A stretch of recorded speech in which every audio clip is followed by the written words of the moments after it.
Assalamualaikum warahmatullahi wabarakatuh.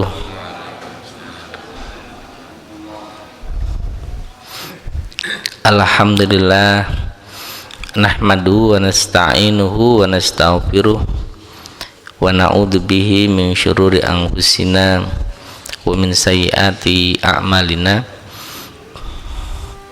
May yahdihillahu fala mudhillalah wa may yudlil fala hadiyalah. Rabbi shrah li sadri wa yassir li amri wahlul 'uqdatam min lisani yafqahu qawli. Subhanaka la ilma lana illa ma 'allamtana innaka antal alimul hakim. Amma ba'd. Para jamaah salat subuh di Masjid Al-Baitul Amin yang dirahmati Allah, alhamdulillah wa syukurillah, pada hari ini kita bisa kembali di Masjid Al-Baitul Amin dalam rangka untuk sholat jamaah subuh,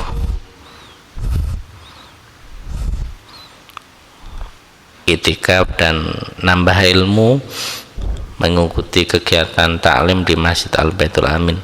Moga-moga kita senantiasa diberi keikhlasan dan keistiqomahan. Amin Allahumma amin. Moga-moga hajat-hajat kita di dunia dikabulkan oleh Allah Subhanahu wa ta'ala. Amin ya rabbal alamin. Para jamaah sekalian yang dirahmati Allah, ini halaman 50 ke atas kitab Irsyadul Ibad mulai berbicara tentang penyakit hati.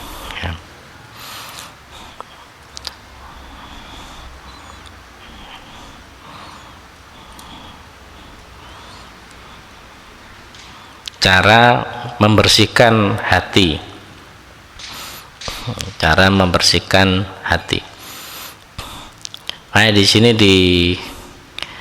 disebutkan babul haqdi wal hasadi, bab tentang iri hati dan hasud.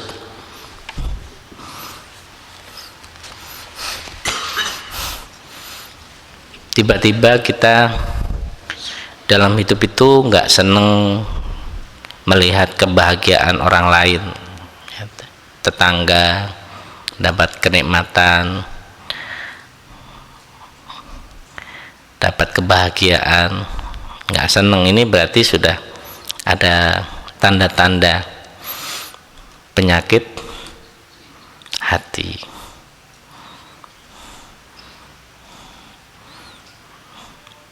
Termasuk penyakit hati juga sebaliknya, tetangga sedih kita senang, tertawa. Jadi kalau tetangganya sedih kita tertawa, kalau tetangganya bahagia kita sedih. Ini ada masalah dengan hati kita, ya. Tidak mungkin orang dekat pada Allah Subhanahu wa ta'ala dalam keadaan hatinya masih punya rasa iri dan dengki, karena ada noda-noda kotoran dalam hati kita. Tetangga beli sepeda motor itu sudah dengki, ya, iri. Wah, dari mana ini uangnya ini?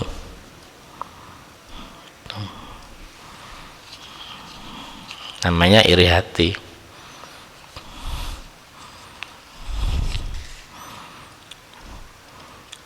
Kadang-kala bercampur dengan benci.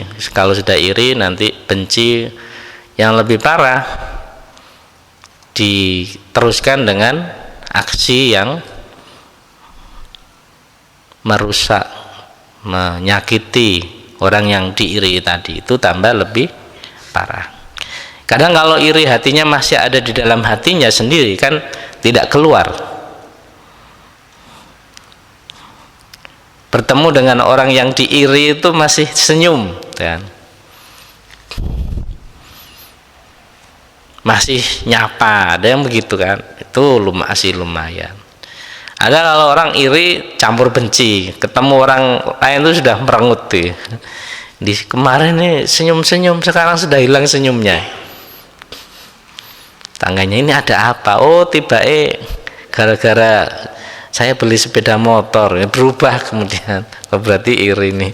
Iki uangnya beli sepeda motor dari pesugihan apa dari mana? Dikira begitu. Namanya iri hati. Kan campur benci. Kalau tambah lagi campur yang lebih jelek lagi, kalau iri hati plus benci plus ada aksi untuk iri hati tadi, sepeda motornya dirusak, atau karena ada yang iri hati sampai menyebabkan melakukan sesuatu yang nggak baik. Ya, semuanya jelek. Tapi kalau yang pertama tadi kan hanya jelek untuk dirinya sendiri. Kalau sudah merusak sepeda motor yang dia iri tadi kan jeleknya kepada orang lain. Jeleknya kepada orang. Ini dari mana? Dari iri hati. Mestinya nggak usah iri hati. Ini Allah Subhanahu wa taala berfirman, qala Allah taala, am yahsudunan nasa ala ma atahumullahu min fadlih. Apakah mereka itu mau iri hati kepada manusia? Alama atahumullahu min fadlih, atas sesuatu yang Allah berikan, min fadlih, dari karunia-Nya. Manusia itu sudah diberi fadl sendiri-sendiri. Oh, itu karunia-Nya di bidang pendidikan. Oh, itu karunia-Nya di bidang pesantren. Allah berikan keutamaan beliau untuk di pesantren, beliau untuk ngurus pendidikan, beliau untuk ngurus ekonomi, orang-orang itu untuk ngurus jadi bupati, jadi DPR. Sudah ada fadlnya sendiri-sendiri. Ngapain kita iri hati? Kan tidak perlu diiri.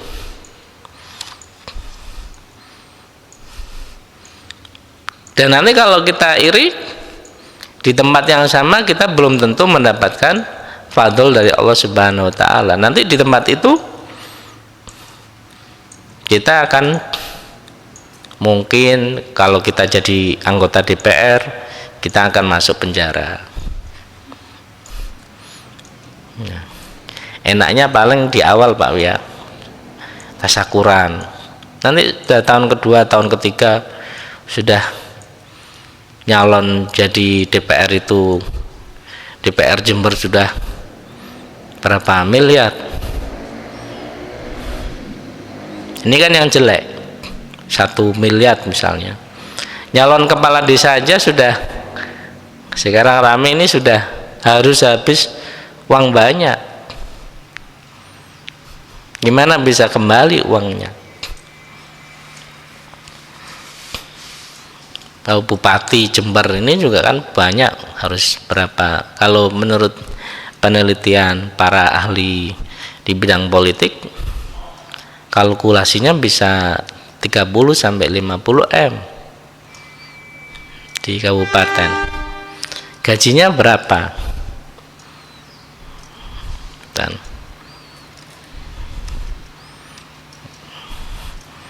jadi enak jenengan-jenengan ini yang di masjid nggak pernah mikir, nggak pernah mikir penjara. Kalau sana sedikit keliru kan langsung mikirnya penjara, nanti keliru sedikit gunakan uang penjara. Ini kan takut ini. Apalagi ini yang undang-undang dibuat, undang-undang tentang penyelenggara aparatur negara yang menyelenggarakan COVID tidak boleh diganggu gugat. Kemarin, sekarang ini bisa diganggu gugat, bisa dipersoalkan. Karena sudah ditetapkan di mana? Mahkamah Konstitusi. Kalau kemarin penyelenggara negara yang sedang melakukan sesuatu untuk kebijakan COVID tidak bisa dipermasalahkan secara hukum, tapi peraturan ini, aturan ini digugat dan dimenangkan oleh penggugatnya, bahwa tetap bisa dipersoalkan kalau dia menyelewengkan. Tuh. Nah, para jamaah sekalian dirahmati Allah, Jadi setiap orang itu punya fadl sendiri-sendiri. Oh, itu di situ. Cara belajarnya bisa jadi sama, tapi nanti jadi orangnya bisa berbeda. Sama-sama di pesantren tidak semuanya jadi kiai. Ada yang jadi pengusaha, ada yang jadi guru, ada yang jadi petani, ada yang jadi orang di pasar, ada yang jadi macam-macam. Nah, ini ya perlu kita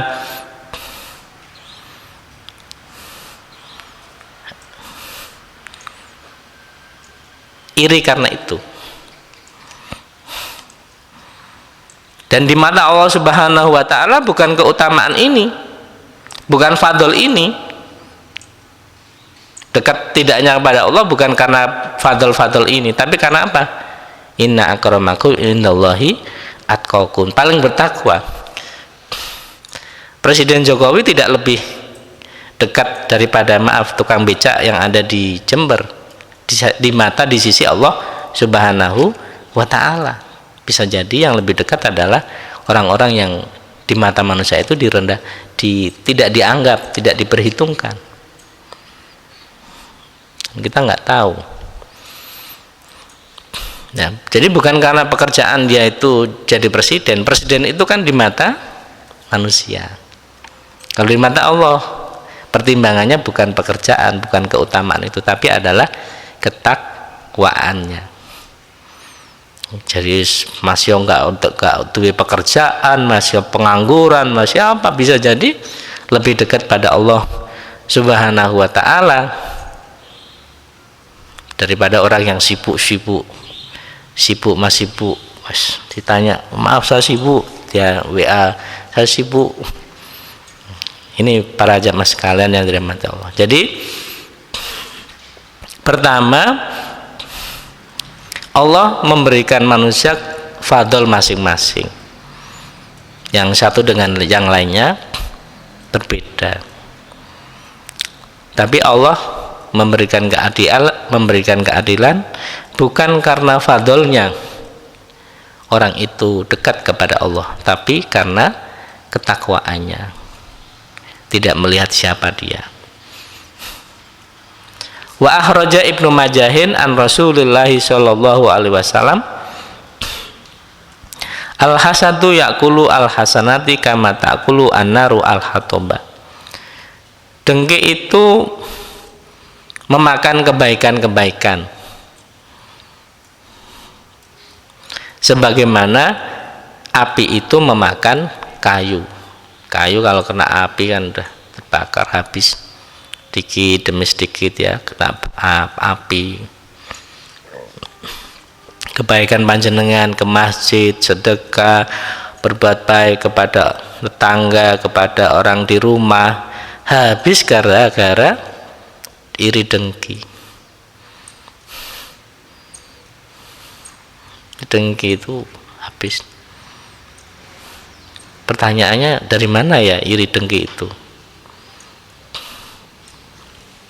Bagaimana cara menghilangkan iri dengki itu?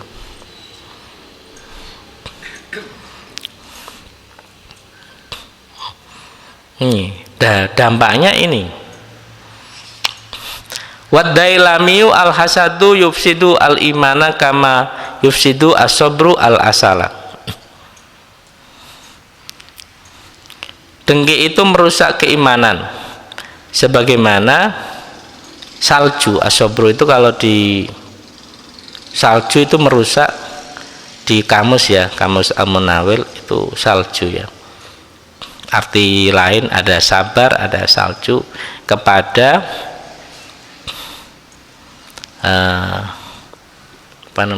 madu. Sama madu itu bisa hancur karena salju atau es. Saya belum ngecek yang ini ya. Tapi intinya salju itu rusak karena madu itu rusak karena ada benda yang diumpamakan seperti hasud, iri dengki tadi itu.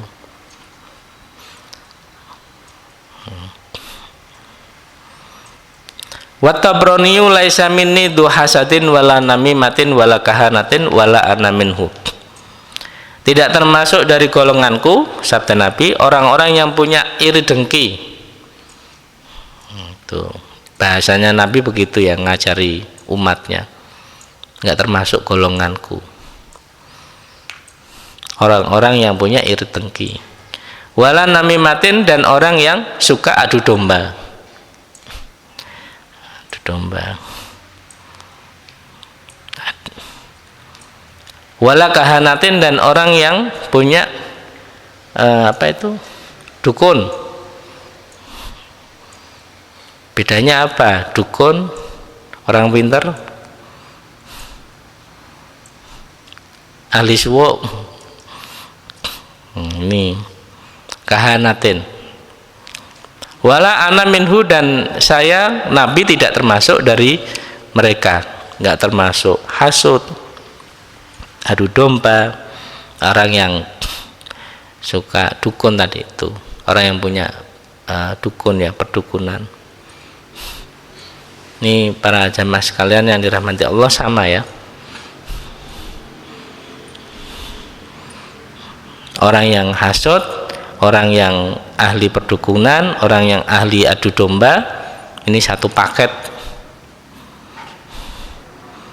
Tapi ini bagi orang yang ada orang yang suka mengadu domba untuk kepentingannya, nggak suka kalau orang itu bersatu. Hanya umat Islam harus bersatu, orang Indonesia harus bersatu.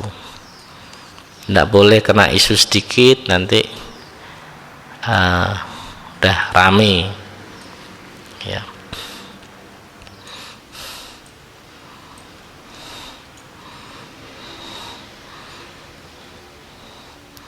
Wal hakimu wad dailamiyu inna iblisa yaqulu ubaghu min bani adama al baghya wal hasada fa innahuma ya'tilani indallahi asyirka.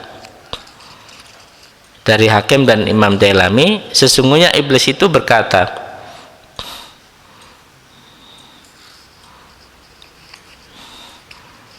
perintahlah manusia itu untuk melakukan al-baghya, aniaya, berbuat aniaya, wal hasada, dan iri dengki.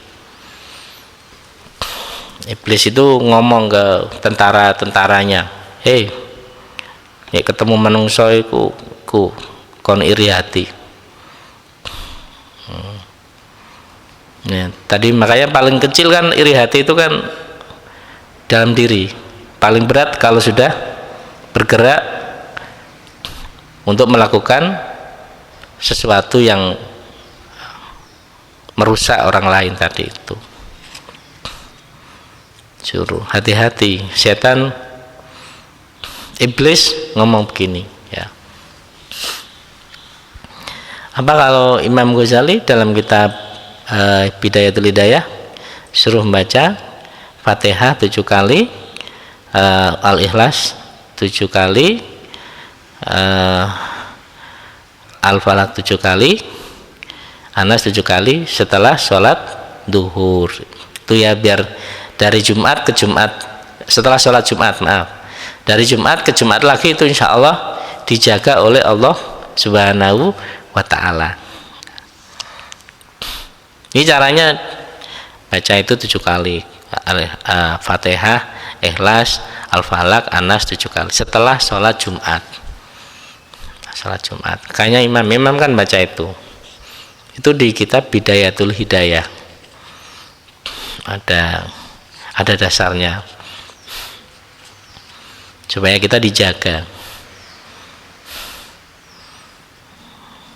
Semua orang bisa jatuh, tergelincir, tapi kalau sudah dijaga Allah, nah insya Allah ya. Termasuk berbuat aniaya, wal hasada, dan hasud, karena sesungguhnya hasud dan aniaya itu ya'dilani indallahi asyirka, sama dengan syirik di sisi Allah. Iri hati itu sama dengan syirik, kan berat,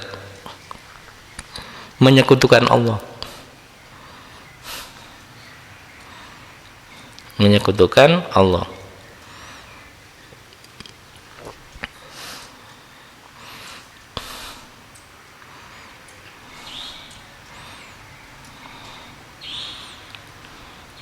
Para jamaah sekalian yang dirahmati, karena itu tadi kan ini hati ya, al-qalbu, hati. Di kitab Ihya Ulumuddin itu kalau dibaca di juz 3 jilid 3 juz 3 al-juz usalis itu tentang kitab tentang hati. Di situ lengkap penjelasannya. Manusia bagaimana, ini semua lengkap di Ihya Ulumuddin, termasuk bab hati ini, termasuk iri hati. Bagaimana cara menghilangkan iri hati?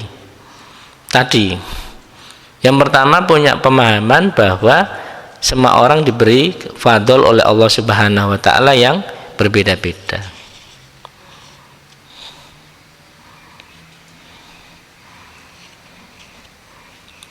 Jadi ya beda-beda, dia diberi di bidang ini, dia sama dengan kita diberi kelebihan Allah di bidang ini yang orang nggak lain.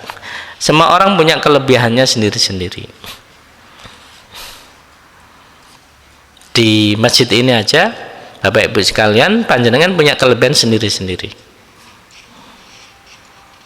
ya. Sebagaimana kelebihannya hewan, kok bisa kelebihannya hewan? Hewan bisa jadi ada punya kelebihan yang kita nggak punya. Nah, ada kelebihan yang kita nggak punya. Meskipun secara umum tetap manusia lebih sempurna. Ya. Jadi pemahamannya satu itu. Yang kedua, pemahaman kalau kita diberi hal yang sama, belum tentu itu lebih baik untuk kita. Misalnya kita diberi tempat bupati, belum tentu kita lebih baik, bahkan itu lebih buruk pada kita. Kalau di tempat itu nanti akan ada dampaknya kepada kita. Kalau diberi kekayaan yang berlebih nanti akan ada dampaknya kepada kita. Kita bisa lupa. Bisa jadi kalau terlalu banyak kekayaannya, misalnya mobilnya Pak Wi 50, wah, gak sidone masjid Pak Wi, ngurusi mobil tok iki 50 mobilnya, rentalnya 50, tiap hari bangun tidur langsung hitung mobilnya nomor 1, nomor 2, nomor 3 di absennya semua, sampai lupa gak subuhan kan, bisa jadi begitu. Nah, kita diberi yang terbaik oleh Allah Subhanahu wa taala dengan kondisi ini, dengan kondisi yang Bapak Ibu sekalian sudah lakukan selama ini. Kita sudah ikhtiar macam-macam pekerjaan. Ada orang kan sudah usahanya udah habis-habisan tapi tetap gak sukses. Oh, berarti tidak di tempat itu, fadlnya itu tidak di tempat itu. Dan yang ketiga, minta kepada Allah Subhanahu wa taala agar diberi cahaya ketuhanan yang bisa menghilangkan iri hati kita kepada sesamanya adalah Allah Subhanahu wa ta'ala. Kita, ya Allah, moga-moga Engkau berikan hilang hasud iri hati saya kepada sesama manusia yang lain, karena Allah yang punya nurun ilahiyun, cahaya ketuhanan yang membuat kalau sudah diberikan kepada hati kita, itu kita tidak sama sekali tidak punya rasa iri hati kepada orang lain, bahkan kepada orang yang lebih baik pada kita sudah selesai.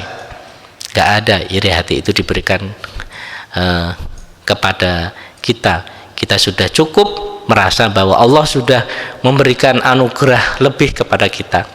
Kalau dalam kitab Hikam dikatakan anugerah lebih kepada kita adalah kalau kita bisa melakukan ketaatan-ketaatan kepada Allah Subhanahu wa ta'ala. Tidak ada anugerah yang lebih baik selain anugerah kita diberi dapat menjalankan ketaatan-ketaatan kepada Allah Subhanahu wa ta'ala.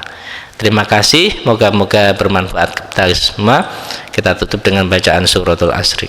Bismillahirrahmanirrahim. Wal asri innal insana lafi khusr.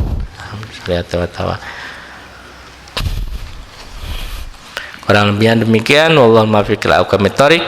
Wassalamualaikum warahmatullahi wabarakatuh.